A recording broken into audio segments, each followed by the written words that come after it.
कल्पना कीजिए एक ऐसा महीना जब इंसान अपनी रोजमर्रा की चिंताओं से ऊपर उठकर खुदा के करीब जाने की कोशिश करता है। जब भूख प्यास केवल शरीर की नहीं बल्कि आत्मा की भी होती है, नेकियों की, इंसानियत की और खुदा की रहमत की।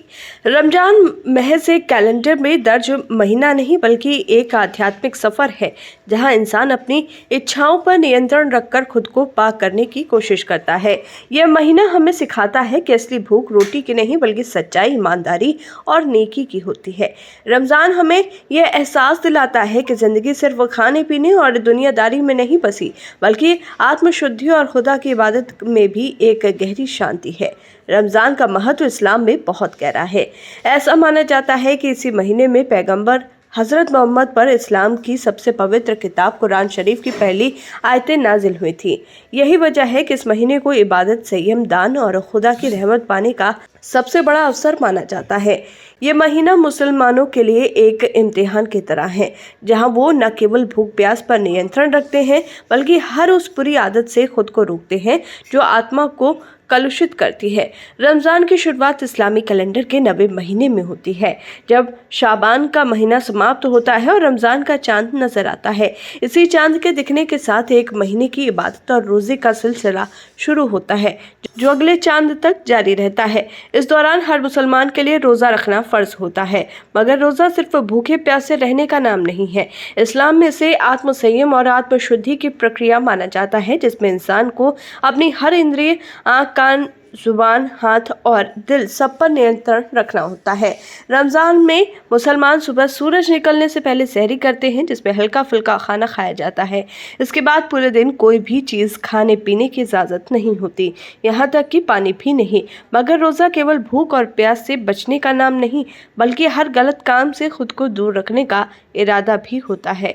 झूठ बोलना, गिबत करना, किसी का बुरा चाहना या गुस्से में आकर किसी को तकलीफ देना, इन सब से दूर रहना भी उतना ही जरूरी है जितना कि दिन भर कुछ न खाना पीना। शाम होते ही जब सूरज डूबता है तब इफ्तारी के साथ रोजा खुला जाता है।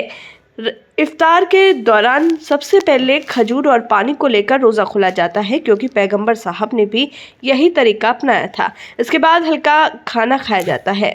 मगर रमजान केवल खाने पीने की प्रक्रिया तक सीमित नहीं है बल्कि ये एक आध्यात्मिक अभ्यास है, जिसमें इंसान अपनी इच्छाओं को नियंत्रण में रखकर खुद को बेहतर इंसान बनाने की कोशिश करता है।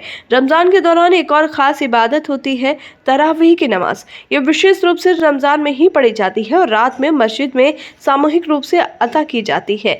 तरावीह की नमाज में कुरान की तिलावत की जाती है और इसे सुनने का बहुत बड़ा सवाब बताया गया है। इस महीने में मुसलमान कुरान शरीफ की तिलावत भी बढ़ चढ़ कर करते हैं ताकि खुदा के संदेशों को समझ सके और अपने जीवन में अमल ला सके।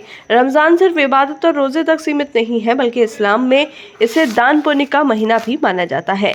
इस महीने में मुसलमान ज़कात निकालते हैं, जिसका मतलब होता है अपनी संपत्ति का एक निश्चित हिस्सा गरीबों और ज़रूरतमंदों को दान करना। शरीयत के मुताबिक जिनके पास एक निश्चित मात्रा से अधिक संपत्ति होती है उनके लिए ये अनिवार्य होता है कि वो अपनी कमाई का 2.5% हिस्सा गरीबों की भलाई के लिए दें। इस्लाम में इसे आर्थिक संतुलन और सामाजिक न्याय स्थापित करने का एक महत्वपूर्ण माध्यम माना गया है। हर मुसलमान पर रोज़ा फर्ज किया गया है, लेकिन कुछ लोगों को इससे छूट दी गई है। इसमें बच्चे, गर्भवती महिलाएं, स्तनपान कराने वाली माएँ, बीमार लोग और वो जो यात्रा कर रहे हैं वो रोज़ा न रखने के लिए सक्षम होते हैं। मगर बाद में जब संभव हो तो इन छोड़े गए रोज़ों की भरपाई करना ज़रूरी होता है। रमज़ान का समापन ईद उल फितर के साथ होता है, जिसे मुसलमान खुशी और उमंग के साथ मनाते हैं। ये दिन रमज़ान के पूरे महीने की कठिन तपस्या और इबादत के बाद आता है और इसे अल्लाह की रहमत के तौर पर देखा जाता है। रमज़ान हमें ये सिखाता है कि असली रोज़ा केवल भूख और प्यास से नहीं बल्कि अपने भीतर की बुराइयों से बचने से होता है। ये महीना हमें त्याग, संयम, दया और परोपकार का पाठ पढ़ाता है। ये हमें याद दिलाता है कि असली खुशी केवल खाने पीने और दुनियावी सुखों में नहीं बल्कि आत्मिक शांति और दूसरों की भलाई में भी होती है। रमज़ान केवल एक धार्मिक परंपरा नहीं बल्कि इंसान को सच्चाई, ईमानदारी और खुदा की इबादत की राह पर चलने का एक बेहतरीन अवसर है।